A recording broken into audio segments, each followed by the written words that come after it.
And so all three sisters, at the same time, in their separate castles, noticed that the silverware had turned black. And they looked at these pieces of silverware and they said, "Uh-oh." And so the three sisters of Ivan went to their husbands, the bird princes, the raven prince, the eagle prince, and the falcon prince. And they showed to each of them the knife, the fork, and the spoon, now black as charcoal. And they all got a bad feeling. But the bird princes, the eagle, the raven, and the falcon stomped the ground and turned into their animal forms and flew out the windows of their castles and high up into the air. And using their bird magic, for birds are magic, both the normal birds we know, they are magical enough. They were able to see with their bird eyes, the falcon eyes, the trail, the tracks of where Koshchei the Deathless had gone to the sea. They were able to smell with their bird senses, and so they followed that track until they came to the wide, roaring ocean. That salt, laughing, beautiful ocean. And the eagle looked far out, and he saw a barrel floating on the waves far off. And he flew with his great eagle wings thunderous across those waves until he came to that barrel. And he took hold of that barrel and hoisted it up into the air. It was heavy, but he carried it back to the shore, and from midair he let it drop. Wow, bang! It fell on the ground, and it shattered into many pieces. And there were the pieces of Ivan, Prince Ivan, all scattered on the ground. And the eagle descended to the ground and began to pick around among those pieces and put them all together in the right order. And as he did so, the raven and the falcon headed off to the far corners of this world to retrieve the water of life and the water of death. And they flew as fast as they could, and before long they had returned to that place where Ivan's body was all laid out, still in pieces, but the eagle had managed to reassemble it, all the pieces in the right order. And the raven flew down, and with its black wings it came down to that place, and it poured out the water of death over Ivan's body. And as he did so, every piece of Ivan's body began to fuse and knit itself together, so he was woven together like one cloth once again. And then the falcon took the water of life and poured it over Ivan's body. And as they all watched, his heart began to beat, and breath came into his lungs, and he opened his eyes, and he said, "Wow, I've been asleep for a long time." And the raven said, "You would have been asleep for a lot longer if it had not been for us." And they said, "Come on now, come to one of our castles and nourish yourself and rest up. You've been through a lot." And Ivan said, "No, I must return to the castle of Koshchei the Deathless. I must speak with Maria, and I must find out how Koshchei got such a magical horse."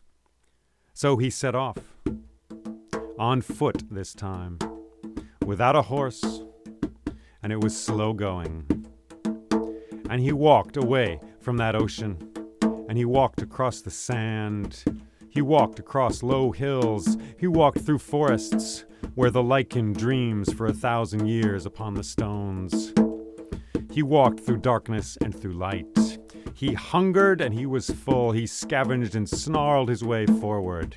And finally, after a long time or a short time, he ascended the mountains once again, on foot, and he came to those purple and blue and black rocks, to the granite outcroppings and the clusters of strange rocks, and to that castle that roosts like a bat at the top of the world. And he crawled carefully to the edge of the palace garden. And once again he was lucky, for once again Koshchei the Deathless was not there. And he saw Maria. There she was, and he called out to her, "Maria!" And she heard him, and she came, and she wept tears of joy. "Ivan, my dear, you are alive once again. You are alive once again." And they both celebrated the sweetness of having breath in their lungs, and of seeing the sun and the clouds and the beauties of this world. And then Ivan said, "Maria, we must find out how Koshchei got such a magical horse. For if you are to escape from this place, we need a horse that is even more magical. Can you somehow talk to him and squeeze out these secrets from him?" She said, "Yes, Ivan, I will do this. I will do this. You come back in 3 days." So they said goodbye, and he crept away into the mountains. And he lived for some time there, for 3 days, in fact. He found a cave to live in. He lived on ferns that were growing there at the doorway of that cave. Hard times he had, with the wind whistling through that cave, and the cold cries of mountain birds up above him. But after 3 days he returned to that castle. He came creeping like a shadow to the edge of that garden.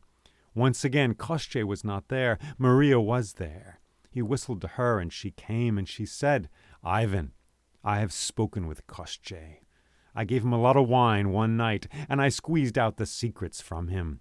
He says he got his magical and powerful horse from Baba Yaga, the witch who lives at the center of the world. To find her, you must cross a river of fire. To cross that river of fire, you need this." And she pulled a black handkerchief from her pocket. "This is Koshchei's handkerchief. If you wave it 3 times on the right, a crystal bridge will appear above the river of fire, and then you can cross that river. And then, if you wave it 3 times on the left, that crystal bridge will sparkle and fall away into the fire and will be gone. So that is how you get to the land in which Baba Yaga lives, though all places are her land, it is said. And you must serve her for an entire year. And after that time she will give you a gift, which will be a magical and powerful horse. Ivan, this is what you must do." "Thank you," he said. "Thank you. I will do this. I will be back." And they said goodbye, and off he went.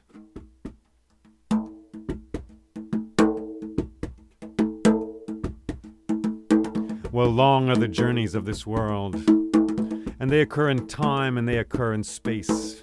They have distance and they have duration as well.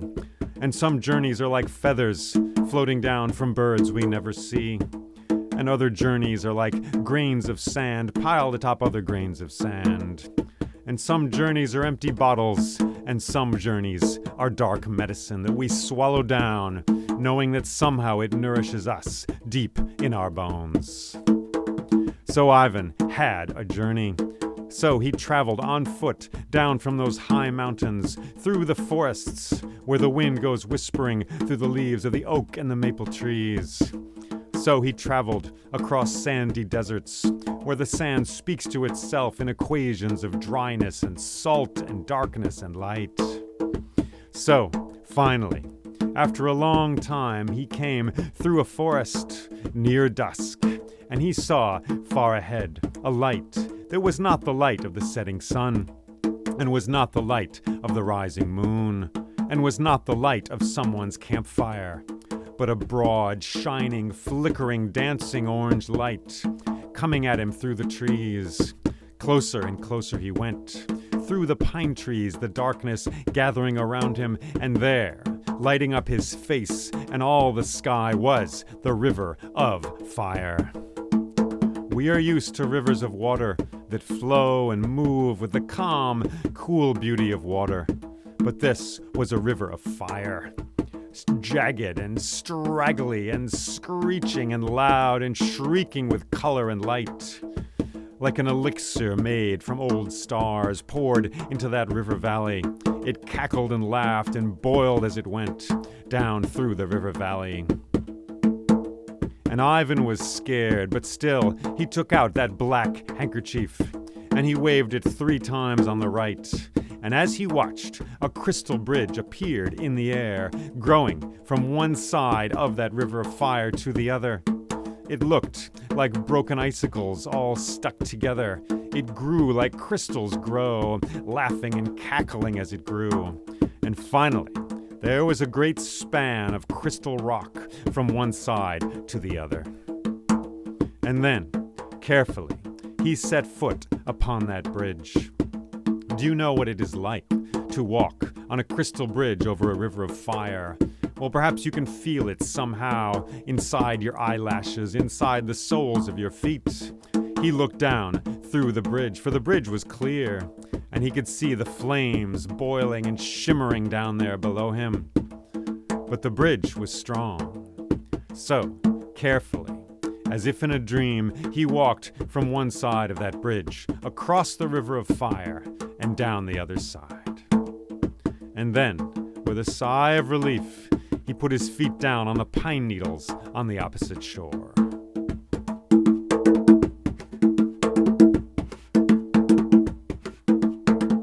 And now he was in the realm of Baba Yaga, in some kind of other world. He moved forward through that forest. And at times he slept, and at times he was awake. He traveled for many days. How am I to find the house of Baba Yaga, he asked himself. And as he traveled, he became hungrier and hungrier. And after a while, he came to a tree, and there was a nest in that tree. And he said to himself, I will climb this tree. There will be baby birds in that nest. I will eat those birds, and I will be satisfied. So he began to climb that tree. Up and up he went, and he was just about to reach out to clutch the birds in their nest when a bird spoke. There was a mother bird there on a high branch. And the mother bird said, Ivan, Ivan, these are my children. Please do not eat my children. Ivan, be generous, and I will be generous someday in return. And so Ivan looked at the bird and said, I will be generous. I will be generous. And the bird said, thank you. And Ivan climbed back down the tree and set his feet on the ground, and he began to walk.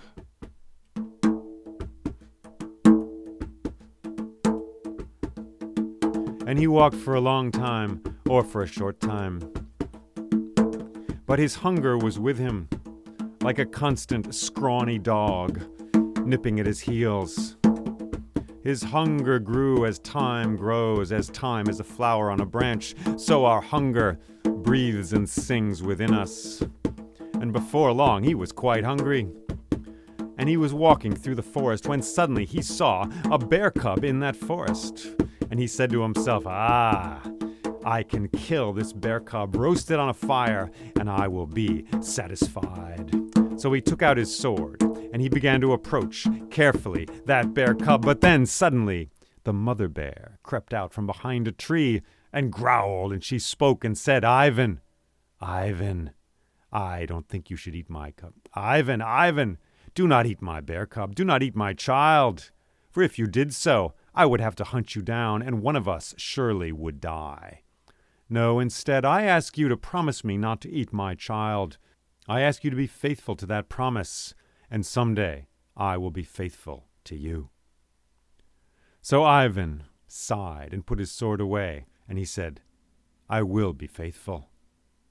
And the bear turned, and with its cub close behind, it vanished into the shadows of that forest.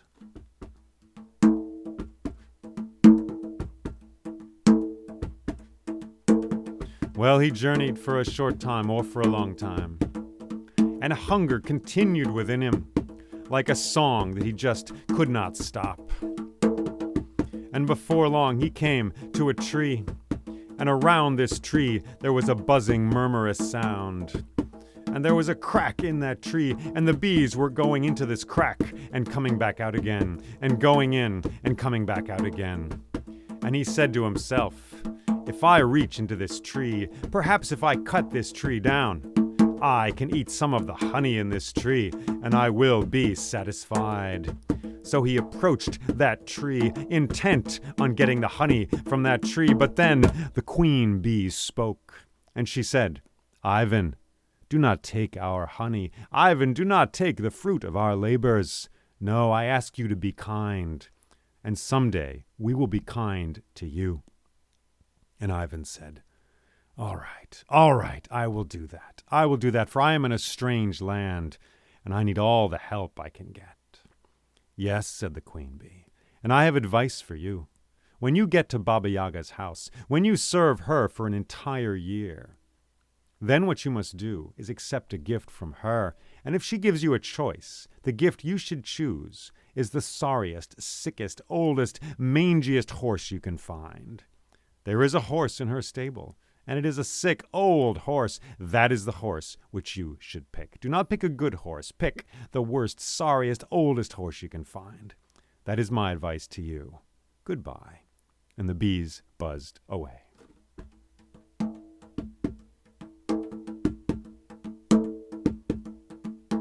Well, Ivan left that tree and journeyed through the dark forests of that land. And sometimes the moon shone down, and sometimes the stars shone down, and sometimes the world was bright with sun. But always his hunger continued. And finally, he came to a forest that was darker and denser than any he had been in before. And as he was walking through this forest, he looked ahead and he saw 2 trees with yellow bark. Yellow bark, he said to himself. I have never seen trees like that. He looked closer indeed. There were 2 trees with yellow bark. And as he watched, suddenly those trees picked themselves up and moved and put themselves down once again. He marveled at this. Moving trees, what is this all about? And he looked closely, and he saw that these 2 yellow trees were not, in fact, trees at all. And he looked up, and he saw above them boards, windows, nails, and doors, shingles. There was a house above these 2 yellow trees, and these 2 yellow trees were, in fact, chicken legs. It was a house on 2 chicken legs. And as he watched, this house picked up its feet and went walking and scrunching through that forest. So Ivan followed. This must be the house, he said to himself. And as he followed that house, as it walked in its crookedy way through that forest, he saw ahead a ring of long poles. 12 poles in all, and 11 of them had skulls on them, human skulls. And these skulls were lit from within like a ghostly red light. And then the house came to the center of this circle of 12 poles, and it stopped. And as Ivan watched, a small rope ladder came trickling down the side of that house. And he walked up to that house, and the door opened, and she was there. Baba Yaga, the queen of the world, the woman of darkness and raven feathers. There she was, and she looked down, and she said, "Oh, I have hungered for Russian bones for many and many a day, but now these Russian bones have come here in their very own way. Hello, Prince Ivan. Are you here because you are seeking work, or because you are trying to avoid it?" And Ivan said, "I am seeking work, Baba Yaga. I am here to serve you." "Very good," said Baba Yaga, "very good." Now, Baba Yaga was scaly and old. She was like an old barnacle that had been kicked around the sea for 1,000 years. But at certain times of day, in a certain light, if you looked out of the corner of her eye, she looked like the most beautiful woman you have ever seen. A woman like a queen whose kingdom was and is and shall be the entire world, with long, beautiful hair, and her songs make the trees grow, and her poems make the waves crash more beautifully against the shore. Queen of the world she was, and she is, and she shall be. And then she curled up like an old woman, and there she is, a barnacle-voiced old woman. "Oh, Ivan, well, yes, you can stay in the back of my house. There's a room there." So she took him to the back of the house, and there was indeed a room there with a wood stove. And she said, "If you wish to serve me, sleep here. Tomorrow morning when the sun rises, we will talk." So the sun went down, and he slept in that room at the back of Baba Yaga's house, by the wood stove. And he had the strangest dreams in that place. He dreamed that he was a needle, and thread was being pulled through the eye of that needle. Strange, scrawny, raven-colored thread like midnight in old black rivers. And then he awoke, and the sun was up. And Baba Yaga was there. And she said, "Oh, Ivan, it's time to serve me. It's time to serve me. All you must do, come here, my child, come." And they went downstairs, down the rope ladder, down to the ground of the forest floor. And she said, "You must simply care for my horses. Let's go to the stable." And they went to a nearby stable. And there were many beautiful horses there with black coats, so black they were almost blue, so black you could almost see stars in their coats. And Baba Yaga said, "Take these horses to the meadow. Take care of them, and then bring them all back. They love the grasses of that meadow. But do not lose a single horse, for if you do, well, it's nothing personal, but I will have you for lunch. Goodbye."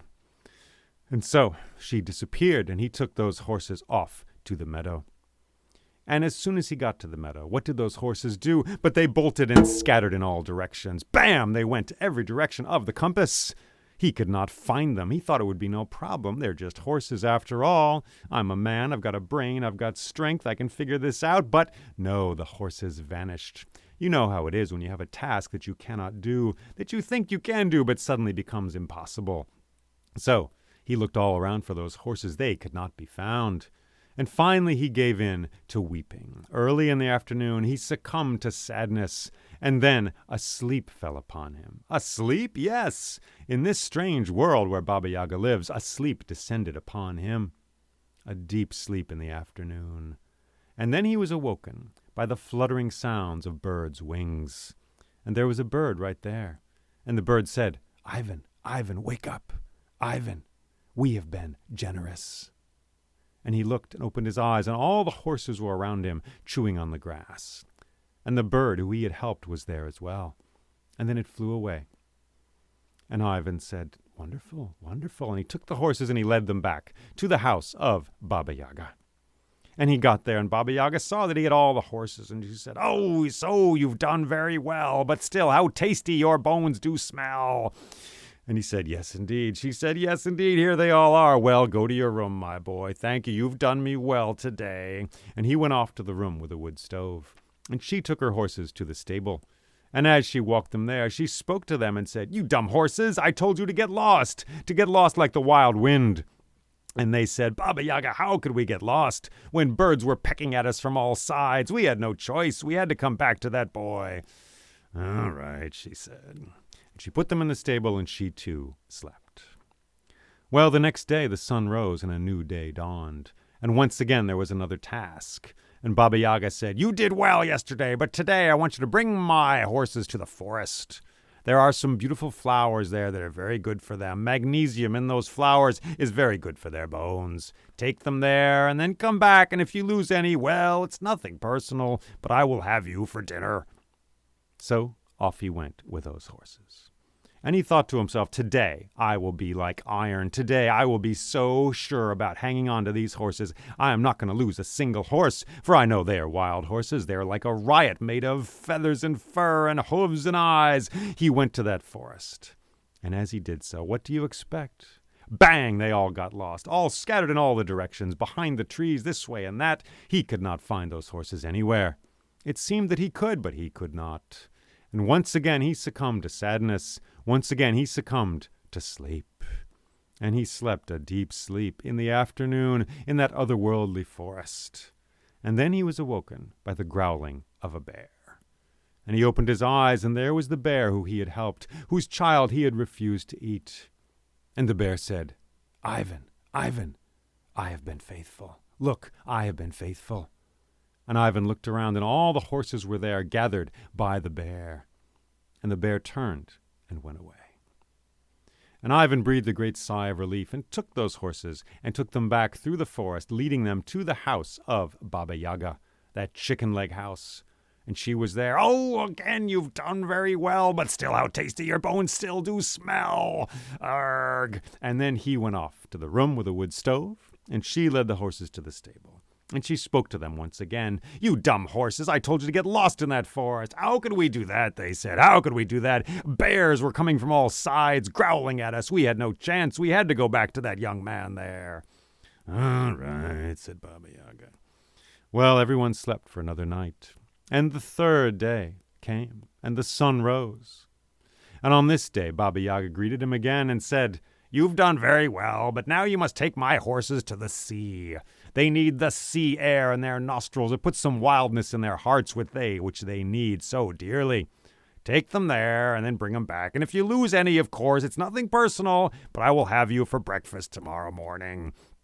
So he took the horses and off he went, through the meadow, through the forest, towards the sea, the wild and crashing sea. And as soon as he got there, well, what do you expect? Bam! They just went to all directions as before, bolting as though a jar had been shattered on the floor. They went to all the corners of the world, and they got lost in the waves. Some of them started swimming. It was hopeless. Those horses were everywhere in every direction. And again, he paced the shore. He tried wading in to get them back. He tried and tried, but it was useless. So he succumbed to sadness. So he succumbed to sleep. Sleep like a dark cloud drew its wings over him, and he slept in that otherworldly shore place there. And then he was awoken by the buzzing of bees. All around him a murmurous, mesmerizing sound. And he looked, and the bees were there, and the horses were all around him. And the bees said, "Ivan, Ivan, wake up. We have been kind." And he looked, and all the horses were there. He laughed in his heart. And the queen bee said, "Ivan, remember, when Baba Yaga gives you a gift, choose the sorriest-looking, meanest, roughest-looking horse. And when you take that horse, you do not wait for her to give it to you. You take it at midnight. You steal that horse at midnight from her house and go as fast as you can. Good luck and goodbye." And so Ivan returned to Baba Yaga with all of the horses. And she said, "You've done very well. You've done very well. 3 days count for an entire year here, my friend, my boy. 3 days count for an entire year. So you shall be rewarded indeed. But tonight you must sleep." So off he went to the room in the house with the wood stove there.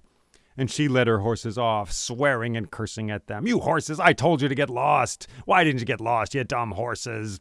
And they said, "We tried to get lost, but how could we do that when bees were all around us, snarling and buzzing at us? We had no choice but to go back to that young man, Prince Ivan."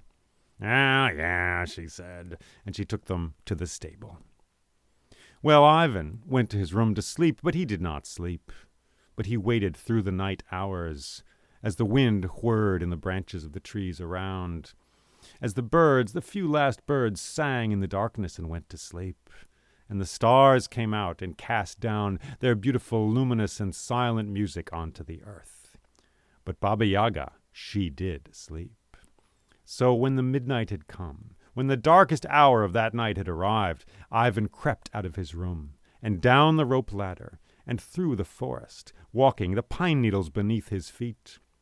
And he went to the stable where the horses were. By now he knew these horses quite well, but he noticed there was a horse there in that stable he had never noticed before, one he'd never seen. It was like a shadow in the corner, an old, shaky, broken-down horse. And the bones of its back were like an old roof of a barn that is all crumpled down and about to fall over. And it was old, and it seemed sick, and the flies buzzed around it. It seemed like a cobweb, like riding a cobweb. If you sat on that horse, it would just shatter and fall to the ground. Still, he saddled up that horse. He scratched it behind the ears. He took it and led it out of that stable. And then, when he was some distance away from Baba Yaga's house, he got on that horse and said, "Yeah, let us go. Horse, let us go." And the horse was slow and seemed sick and seemed about to fall apart. It was like a mistake inside an error, inside a problem, inside an old sickness that was just going along on its 4 bad hooves through that forest, morosely and with sadness. Still, he said, "Yeah, come on, horse, let us go." It seemed to go slower than slow. He wanted to go fast. "We've got to get out of here. When the sun rises, Baba Yaga will awake." But that horse was slow. Still, he urged it on through the forest, through the meadows, through the low hills of that world, that other world where Baba Yaga is queen, though she is queen of the entire world, of course, of every seashell and every fly buzzing through the summer sadness of this world. So he went, hoof by hoof, step by step, they went through that forest. And after a while, blue light from dawn was in the air. He could see in the east that soon the sun would come up. "Faster," he said, "faster. Come on, horse, faster." Where was that river of fire? They tried to gallop, but it was hard. It was a slow horse. But after a while, as the sun was rising, he could see the river of fire far ahead. And it was at this moment that Baba Yaga awoke. And she looked around her house, and she smelled it right away. She smelled that Ivan was no longer there. "Curse that young man," she said. "Curse those Russian bones." And she went to her mortar and her pestle. Yes, indeed, a mortar and pestle, a large mortar and pestle. Things used for grinding herbs. All the plant medicine, the plant magic of this world can be ground down and used as medicine by using that mortar and pestle. So she went to those 2 things. Now these implements, these tools were magical. and she got inside the mortar, and she used the pestle, and she pushed off from the ground. And like a strange, wild, flying saucer, it came bouncing up above the forest canopy, and then down again. And she hit the ground again with that pestle, and it flew up into the air. It seemed to go a half a mile, skipping this way like a tossed magical stone across the landscape. Far ahead, Ivan was at the river of fire, and he took the dark, nighttime handkerchief, and he waved it 3 times on the right. And as he watched, a crystalline bridge formed over that river of fire. Like broken icicles smashing and growing and gluing themselves together, they created themselves in the air between one bank and the other of that river of fire.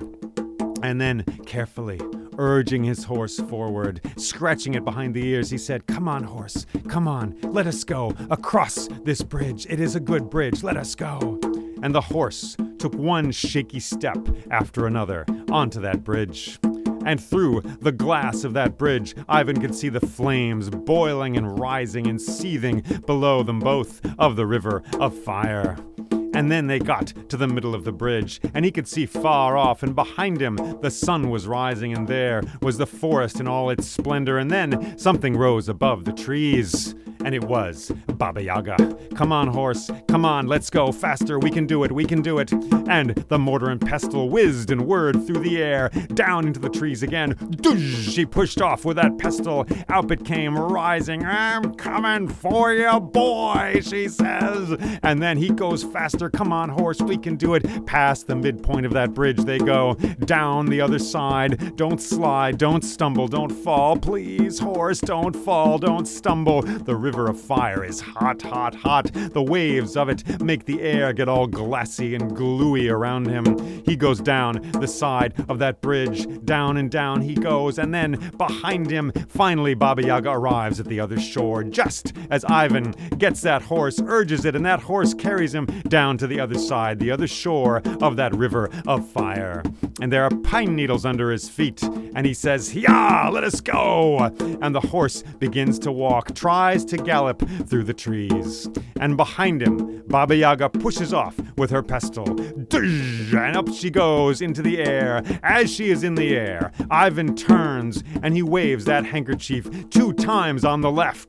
Dunk, dunk, just like that. And huge chunks of that bridge fall away. There was only a spindly little piece of that bridge left. Just there, one little broken finger of icicles and crystal, and Baba Yaga comes down in the middle of that bridge. Bam! Just like that, and the bridge shatters, and she tumbles down into the river of fire with a great cry like the wailing of elephants at the bottom of the world. And her mortar and her pestle and she herself fall into that river of fire and are heard from no more. And so did she die? Well, perhaps the queen of the universe did die. But for her to die is only to become more deeply herself. And Ivan looked at his horse, and he scratched that horse behind the ears, and just then the horse sneezed.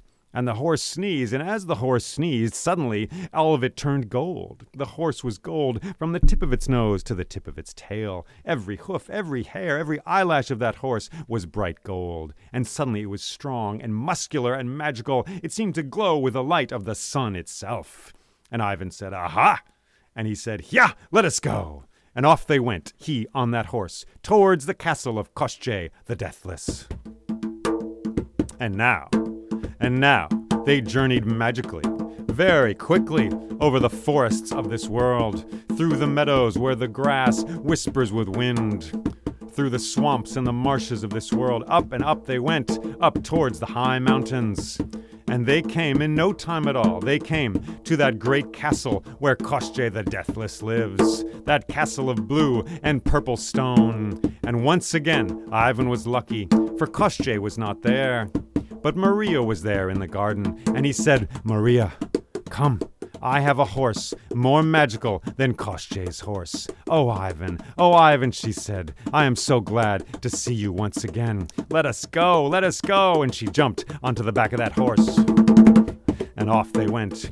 And then Maria whispered into Ivan's ear. She said, Ivan, you must know, this horse will not be enough. What, he said? This horse will not be enough? No, she said, no. For Koschei, well, even if your horse is stronger than his and more magical, still, Koschei the Deathless is deathless. He will pursue us for all of his days. He will be like our own shadows. He will be on us tight. No, what we must do is find his death. Where is his death, says Ivan. How can we find his death? Well, she said, I heard him talking in the night in his sleep, and I learned his death is on the tip of a needle. This needle is inside an egg.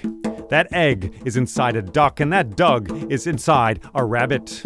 And that rabbit is inside a stone box, and that stone box is in the highest branches of an oak at the edge of the sea. Ah, said Ivan, so let us go to the sea. And so off they went as fast as they could. Meanwhile, Koschei the Deathless was returning home. And as he did so, his horse stumbled. And he said, Oh, my horse, why do you stumble?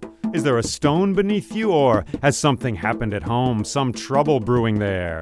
And the horse said, Koschei, you must know there is trouble brewing at home. For Prince Ivan has stolen away Maria Morevna. Oh, curse him, said Koschei. How long do we have? Can we lounge around in the sun? Can we plant some crops? Can we harvest them and then set out? No, said the horse. He has a horse more stronger than me, more magical, more powerful. There is no time. We must leave right now. I will not stand for this, says Koschei. Ayah! And off they go. And Koschei gallops in pursuit of Ivan and Maria, who are galloping as fast as they can on their magical golden horse. And before long, they come to the shore of a great and wide sea. And they go along that shore until they come to a large oak. And there, in the high branches of that oak, is a stone box. Aha, says Ivan, yes! And so they try to get this stone box down, but it is hard. It is far up there. They try shooting arrows at it. Maria, she is a quick and an accurate shot, but she fails to knock that stone box down. And then, from the three corners of this world come the bird princes, the falcon prince, the eagle prince, and the raven prince. In their bird shapes they come, and they all descend upon that stone box, and they lift it high up into the air and bring it down towards the shore, and they let it drop. Bang! It falls onto the ground, and as it does so, a rabbit goes scurrying, a live rabbit goes scurrying wildly away from that box. And far off, there is dust in the air as Koschei the Deathless approaches on his magical and powerful steed. And Ivan says, Quick, Maria, start a fire! And she begins to make a fire there. Using her forest skills, she gets a fire going. Meanwhile, the eagle flies through the air, screeching as it comes, and takes hold of that rabbit, kills that rabbit, and carries it back towards the fire. And Ivan jumps forward, and with his knife, he slits open the belly of that rabbit. And a duck flaps and flutters out, a live duck, into the air. And the falcon screams and shrieks up into the air, and then comes diving down and grabs hold of that duck and brings it back to the fire. And by this time, Koschei has arrived in a cloud of dust, and he says, Ivan, prepare to die, you criminal, you miscreant! And he raises his sword high. But as he does so, Ivan reaches out, and he slashes open that duck, and an egg tumbles out. And Ivan is there with the egg, and he cracks that egg open, and Koschei raises his sword high and says, Prepare to die, Ivan! But the flames of the fire are flickering and catching now, and Ivan, with one hand, he catches hold of the needle, and he tosses it towards the fire. As it spins through the air, Koschei grabs hold of Ivan's foot and pulls him towards him and is about to cut off his head when suddenly the needle hits the fire. And in that moment, Koschei turns to ash, and the wind blows, and it blows him away. And he is gone. He is just ash drifting on the wind. Koschei the Deathless dies. And Ivan and Maria embrace. And the birds flutter and scream and circle in the air in joyous cries that go out to the far corners of this world. And then Ivan and Maria get on their horse, and they ride happily back to the castle of Maria Morevna.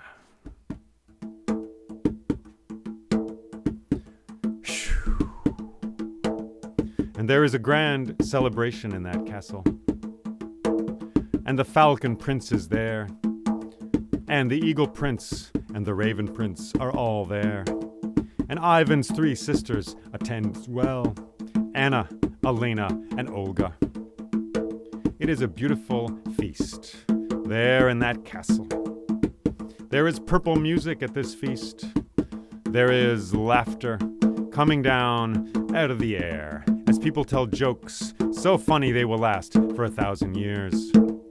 And there are tears at this feast as well, as they remember the sorrows of their lives. But their sorrows and their joys are woven together like threads of a beautiful tapestry. And so we leave them. We walk away from this story, leaving the flower of this story there, but carrying it with us so it may be rooted in our own lives, hearing the music of this story, which is a map and is medicine for the ills of this world. You can return to this medicine and this map and this story at any time. With the eyes of your heart, you can live there again. You can be the whirlwind. You can be the raven. You can be Koschei or Maria. You can be the stones with lichen barking upon them in their beautiful ways. May this story sit well in your hearts. Thank you for listening to this story.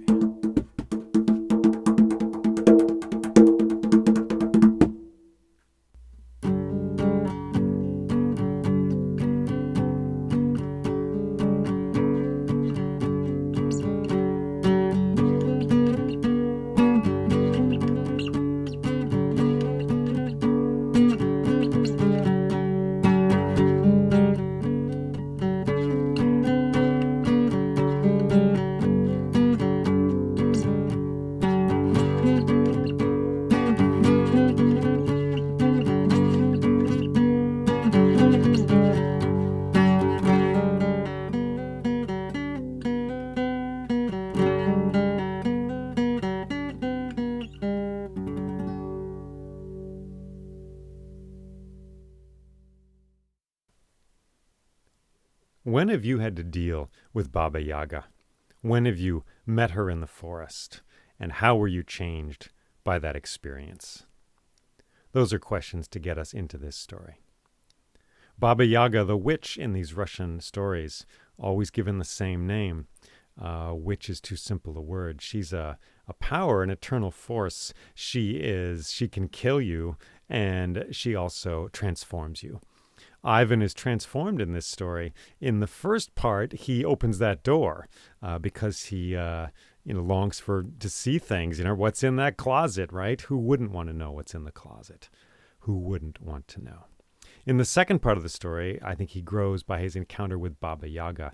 If you want to transform, she's your lady. She's the one. She rides around on this mortar and pestle, which grinds things down, which takes plants and makes them into healing medicine. Which they already were, but it makes them consumable by us. It makes them, it gets them into our bodies in that way because she grinds them down. So she changes things. She changes Ivan, challenges him, and he emerges on a better horse. He emerges different from how he was before. So she is a fearsome character. Astrologically, she is like Pluto, the cauldron of death and rebirth. So one question would be, when have you met that power in your life? And it's important to remember that in these stories, it can be helpful to see all the elements as parts of yourself. They aren't always out in the world. I mean, they are there, but they're also inside us. And Baba Yaga, she's a power within us, which has the power to change and transform us. As for me, I think of changing and transforming myself. I'm a storyteller now. I was not always a storyteller in this public way, and that's the result of a transformation. I became a poet at a certain age, about 20 years ago. I've been in relationships, and I've ended them, right, in my 20s. Happens to a lot of us. All of those experiences were changes where I became different than I was before. And more deeply myself, perhaps, I would hope, Change always seems to me a sign of health. And in this story, Ivan is spurred on to change by his desire to be with Maria Morevna. I love that river of fire as well. I mean, wow, that's a signal we've gone into another realm, perhaps the unconscious. Perhaps that's the unconscious realm of this story, and everything else happens in the day world, and that's the night world. Perhaps. Who knows? I encourage you to dance with this story and find it in your life. Find it in your life and find it outside of your life. Baba Yaga, what is she? Is she a trash compactor? Is she a fire? You've seen fire, the way it devours like a paper cup and turns it into smoke and ash. That's what Baba Yaga is like. And again, we have the birds coming to the rescue at the end. Those birds, those marriages, which were in Ivan's family, but not related to him exactly. He wasn't getting married. His sisters were. But these bird spirits come back again and again in the story. That happens at the beginning. They show up, and then they save him when he's cut into pieces, and then they save him at the end as well. They're kind of the guardians of this story. If this story is a parade, they're the ones looking after that parade, making sure everybody's okay, perhaps. That relationship with the spirit world is essential for him to move forward and survive this story. And we all want to survive our stories until we show up in a different story, as Baba Yaga will do. Thank you for listening to this, and may you find this story in your life in some way. And perhaps outside your life as well. Thank you, and take care.